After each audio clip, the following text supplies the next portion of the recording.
RDF yavuze ku musirikare wayo wafatiwe i Burundi.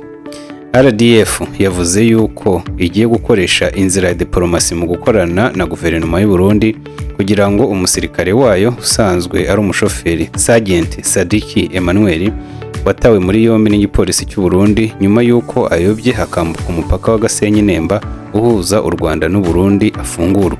Mu itangazo RDF yasohoye kuri uyu wa 24 Nzeri 2025 yagize iti uyu munsi kwa 24 Nzeri 2025 Sergeant Sadiki Emmanuel umushoferi wa RDF atabigambiriye yayobye yambuka umupaka wa Gasenyi Nemba ujya i Burundi ahita atabwa muri yombi n'igipolisi cy'u Burundi.